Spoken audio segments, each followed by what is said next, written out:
Gostaria de voltar a um vídeo que fiz em 2020, quando o canal só tinha vídeos em inglês e não só traduzi-lo para português, como também adicionar informação mais recente. O assunto desse vídeo dizia respeito ao desequilíbrio na atividade económica em Portugal e à aposta dos governos portugueses, especialmente os socialistas, no turismo e na área de serviços em Portugal. O título que dei ao vídeo original foi "O erro da política de colocar todos os ovos no mesmo cesto", pois estávamos em plena pandemia, onde quase todos os países europeus se fecharam em copas, e os países que dependiam do turismo, como é o caso de Portugal, tiveram das maiores quedas em termos de PIB, pois o seu maior ganha-pão deixou de existir quase por completo. Neste vídeo gostaria de explorar isto um pouco mais, já que não foi apenas a pandemia que colocou a nu o erro desta política. E vou começar com o mesmo quadro que usei no vídeo original, ainda que atualizado com os valores de 2022 dos setores de atividade económica em Portugal. Como podem ver, em 1974 Portugal tinha os setores de atividade económica bem equilibrados. Essencialmente tínhamos bastante atividade nos setores primário e secundário, como pescas, agricultura e indústria em geral, e tínhamos um setor terciário ainda pouco desenvolvido, mas produtivo e equiparável aos outros setores. Mas o que aconteceu quase 50 anos mais tarde? Como podem ver, em 2022 Portugal quase não tem setor primário. O setor secundário desceu um pouco, mas essencialmente está estagnado quando comparado com 1974, e o setor terciário explodiu, representando praticamente o único setor onde alguém ainda investe em Portugal. Portugal é, em 2022, um país completamente desequilibrado em termos de atividade económica e deu prioridade ao setor mais instável. E porque é o setor terciário, onde está incluído o turismo, um setor mais instável? Porque, ao contrário dos setores primário e secundário, que geram muito emprego e onde há sempre muita procura para produtos alimentares e o seu respectivo comércio, o turismo é um setor sazonal e depende de terceiros. Ou seja, há mais trabalho em determinadas alturas do ano e menos noutras. Isto quer dizer que muitos dos que trabalham no turismo não têm emprego fixo e estão, para todos os efeitos, precários. Para além do mais, os salários praticados em Portugal são bastante baixos, o que quer dizer que muitas pessoas acumulam várias funções para conseguir um rendimento decente, e isto tem também consequências na qualidade do trabalho produzido. É também um setor que depende do poder de compra de singulares e famílias de outros países. Ou seja, se as pessoas de um país que regularmente usam Portugal para fazer turismo perderem poder de compra, o mais certo é deixarem de fazer turismo até regularizarem a sua situação. Ou seja, Portugal depende do poder de compra de pessoas de outros países sobre os quais não tem qualquer controlo. Também há o turismo interno, mas tal como o turismo de estrangeiros, depende do poder de compra dos portugueses, que, com salários baixos e precariedade no trabalho, é bastante baixo. E, ao praticamente destruir por completo o setor primário e ter quase nenhum investimento no secundário, Portugal não tem onde obter algum equilíbrio económico se o setor do turismo tiver problemas, como aconteceu durante a pandemia.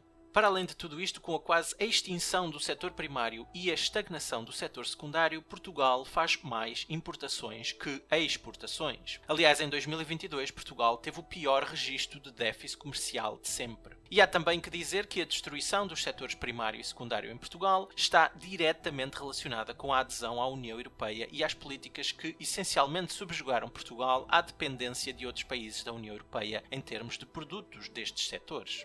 E voltando ao quadro dos setores de atividade económica, reparem bem no que aconteceu a partir de 1986, que foi quando Portugal se tornou membro da União Europeia, a antiga CEE. A queda não parou. É certo que já vinha a cair desde 1974, mas não de forma tão acentuada como a partir do momento que Portugal passou a implementar as políticas catastróficas da União Europeia de destruir a agricultura e pescas em Portugal. Reparem na queda em 1992. Reparem ainda no setor secundário, onde até houve algum crescimento desde 1974, mas que no início dos anos 2000, a partir dos quais os socialistas estiveram quase sempre no poder, e também quando as políticas da União Europeia passaram a ser cada vez mais radicais, foi sempre a descer. E quais são as consequências diretas destas políticas para os portugueses? Para os mais jovens que estão a estudar e os jovens adultos que estão à procura de trabalho em Portugal, têm poucas opções ao seu dispor, e as que têm são na sua maioria sazonais e pagam pouco, ou simplesmente pagam pouco. E isto tem outra consequência, que é a migração de muitos jovens portugueses para outros países em busca de melhores salários e melhores condições de vida.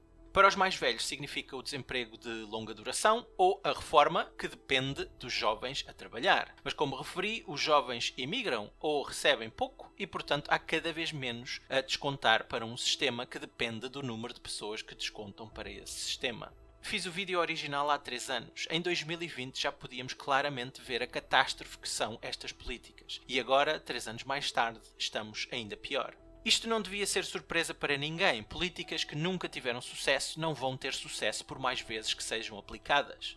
Mas é isto mesmo que os socialistas fazem em Portugal. Insistem nas mesmas políticas, pois são incompetentes e incapazes de fazer algo diferente. E infelizmente a maioria do povo português ainda não entendeu isso. Mas não se iludam, os socialistas são os maiores responsáveis por esta catástrofe, pois estiveram no governo muitos mais anos que qualquer outro partido. Mas se fosse o PSD, CDS, PE, PCP e mesmo Chega no governo, estas políticas não mudariam, pois de uma forma ou de outra têm todas as mãos abertas para receber os subsídios da União Europeia, que por sua vez troca esse subsídio pela implementação de políticas desastrosas que essencialmente subjugam e tornam Portugal dependente de outros Estados-membros da União Europeia que essencialmente controlam a União Europeia e decidem as políticas a aplicar em outros países. E qual é a solução? A solução é simples, uma mudança de regime, uma mudança de políticas e uma aposta nos setores de atividade económica que garantem a nossa independência e soberania, ao mesmo tempo que geram mais emprego e melhores condições de vida para os portugueses. E isto requer a saída da União Europeia e também do euro, pois fazendo parte da União Europeia e do euro, não temos controle sobre nada no nosso país, nem controle da nossa política monetária.